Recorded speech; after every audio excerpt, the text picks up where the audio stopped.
नमस्कार दोस्तों, एक बार फिर से हमारे YouTube चैनल FRK टिक्स पे आपका हार्दिक हार्दिक स्वागत है। दोस्तों, MPSETC यानी कि मध्य प्रदेश राज्य इलेक्ट्रॉनिक विकास लिमिटेड द्वारा विभिन्न जिलों के जिला ई गवर्नेंस सोसाइटी हेतु कई पद जैसे कि जिला ई गवर्नेंस प्रबंधक, सहायक ई गवर्नेंस प्रबंधक, वरिष्ठ प्रशिक्षक, प्रशिक्षक एवं कार्यालय सहायक के पद हेतु विज्ञापन जारी किए गए हैं, जिसके आवेदन 7 फरवरी से 8 मार्च 2023 तक भरे जा सकेंगे।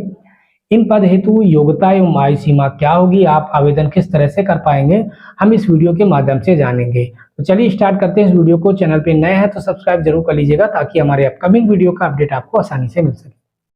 तो आप यहाँ पर देख सकते हैं कि ये मध्य प्रदेश राज्य इलेक्ट्रॉनिक विकास निगम लिमिटेड की जो वैकेंसीज है उनकी रूल बुक है, जिसके अंतर्गत आप जिला ई गवर्नेंस प्रबंधक, सहायक ई गवर्नेंस प्रबंधक, वरिष्ठ प्रशिक्षक, प्रशिक्षक तथा कार्यालय सहायक के पद हेतु आवेदन कर सकेंगे। ये पदस्थापना संबंधित जिले की जिला ई गवर्नेंस सोसाइटी द्वारा की जाएगी। जैसे कि ये पहला पद है जिला ई गवर्नेंस प्रबंधक, जिसे हम DGM नाम से जानते हैं, जिसकी पदस्थापना जिला स्तर पर होती है, जिस पर मानदेय 35,000 रुपये दिया जाना है।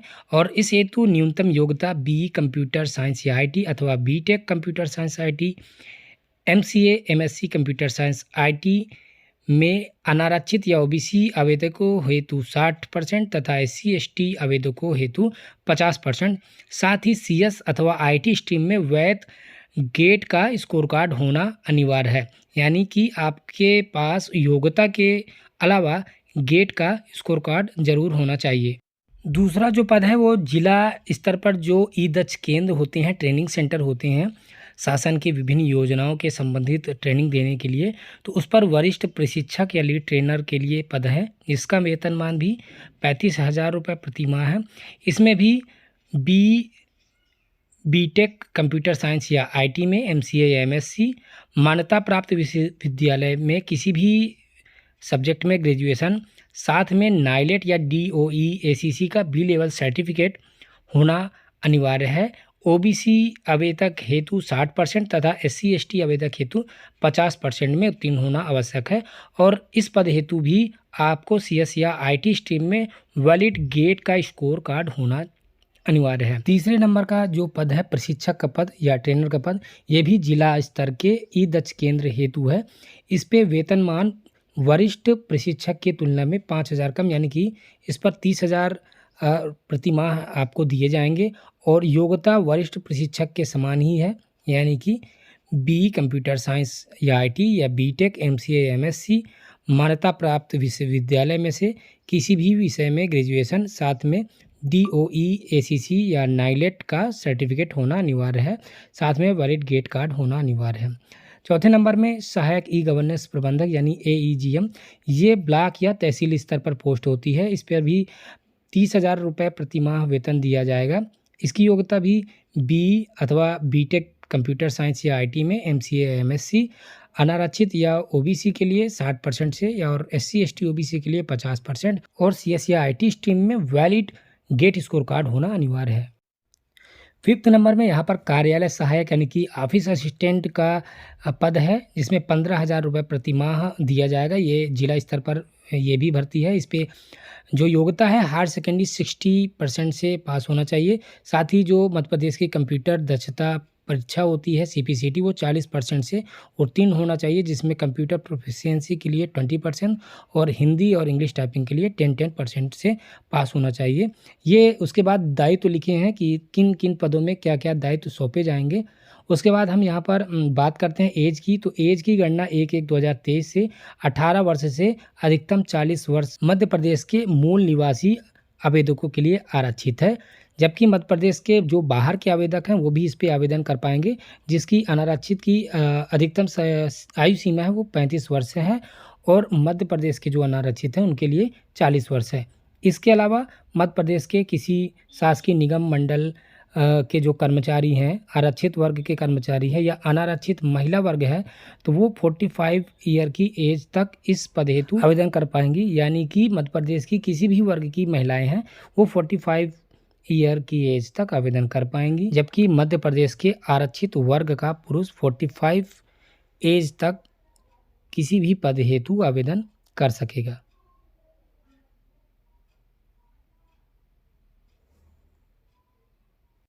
सभी पदों हेतु आवेदन ऑनलाइन आमंत्रित किए जाएंगे, व्यक्तिगत या ईमेल के द्वारा आवेदन पर विचार नहीं होगा और सभी पदों के लिए आपको अलग अलग आवेदन करना होगा।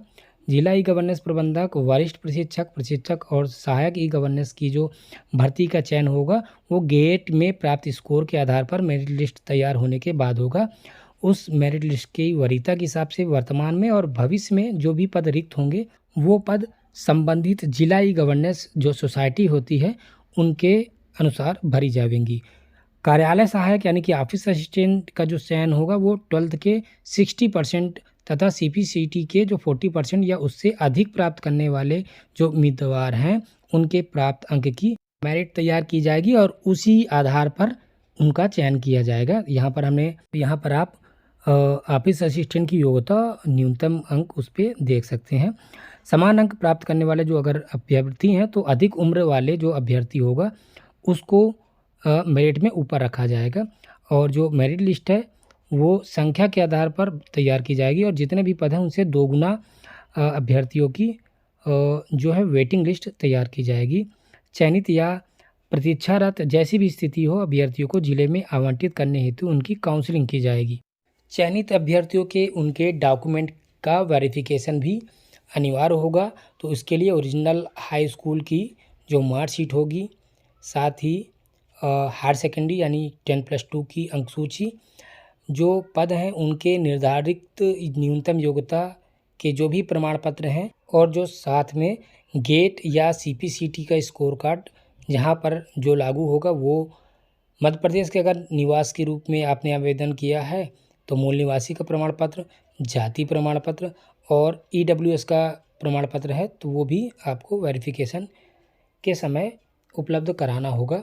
चयन सूची की जो वैलिडिटी है तो उसे 1 साल के लिए वैध रखा जाएगा और जो ये अवधि है इस पद की 2 वर्ष के लिए संविदा अवधि पर आप रखे जाएंगे, जो कि कैलेंडर वर्ष के समाप्त होने पर अवधि भी समाप्त हो जाएगी। कार्य आधारित जिला ई गवर्नेंस सोसाइटी द्वारा आपकी जो अवधि को बढ़ाया भी जा सकेगा, लेकिन इसके लिए कोई नियमितीकरण का कोई दावा नहीं किया जा सकेगा। शासकीय कार्य में भ्रमण की दशा में यात्रा एवं दैनिक भत्ता नियम अनुसार दिया जाएगा। EPF कटौता भी किया जाएगा। और लीव की बात किया जाए, आप 1 वर्ष में 13 दिन के CL, 15 दिन का मेडिकल और संविदा पे जो महिला कर्मचारी हैं उनको प्रसूति अवकाश और पुरुष कर्मचारी हैं उनको 15 दिन के पितृत्व अवकाश की पात्रता होगी। ये दोनों अवकाश प्रथम 2 जीवित संतानों तक दिया जा सकेगा। तो इस तरह से बाकी भी आप रूल बुक्स देख सकते हैं। अब बात करते हैं कि हम इस पर आवेदन कैसे करेंगे। आपको services.mp.gov इस वेबसाइट को ओपन करना है। यहाँ पर आपको जिला ई गवर्नेंस सोसाइटी संविदा भर्ती आवेदन करे दिखाई देगा। आपको ई सेवाएं में भर्ती एवं रोजगार में आप देखेंगे तो DEGS यहाँ पर लिखा होगा। अप्लाई करे पे आप क्लिक करेंगे तो ये पेज आपको मिल जाएगा। यहाँ से आपको लॉगिन करना है। अगर आप इस वेबसाइट पे फर्स्ट टाइम आए हैं तो आपको रजिस्टर्ड एज सिटीजन पे क्लिक करके यहाँ पर अपनी यूज़र ID बनाना होगा। लॉगिन करने के बाद आप भर्ती एवं रोजगार पे जाएंगे और DEGS पे क्लिक करेंगे तो कुछ इस तरह से ये फॉर्म ओपन हो जाएगा। यहाँ पर आपको इस भर्ती से संबंधित सूचनाएं एवं निर्देश दिए होंगे। फ़ोटो का साइज़ दिया हुआ या डॉक्यूमेंट का भी साइज़ आप देखेंगे कि 2 MB में आपको अपलोड करना होगा। तो सारा आप जो निर्देश है यहाँ से पढ़ लेंगे। यहाँ पर इसके आवेदन की तिथि 7 फरवरी 2023 से 8 मार्च 2023 तक दिया हुआ है। ये रूल बुक आप यहाँ से ओपन करके देख सकते हैं, जो रूल बुक हमने आपको स्टार्टिंग में दिखाई थी। आप यहाँ पर डिक्लेरेशन पे क्लिक करके आगे बढ़े पे क्लिक करेंगे तो अब यहाँ से आपके आवेदन की प्रक्रिया स्टार्ट होगी। आप अपनी योग्यता से संबंधित पद यहाँ से सेलेक्ट करेंगे। तो अगर आपके पास यस या IT स्ट्रीम में वैलिड स्कोर कार्ड है तो आप यहाँ पर हाँ पे करेंगे, जो कि प्रबंधक के पदों पे और प्रशिक्षक के पदों हेतु आवश्यक है। तो आप देख सकते हैं यहाँ पर ये इंस्ट्रक्शन लिखा हुआ है। जब आप हाँ पे क्लिक करेंगे तो गेट से संबंधित जानकारी को फिल करने के लिए ये बॉक्स ओपन हो जाएंगे, जिसमें आप पासिंग ईयर, गेट का रजिस्ट्रेशन नंबर, गेट का स्कोर और जिन पदों पे आप आवेदन करना चाहते हैं तो आप टिक करेंगे तो कुछ इस तरह से आपको उसकी एजुकेशनल क्वालिफिकेशन की डिटेल यहाँ पर दिख जाएगी।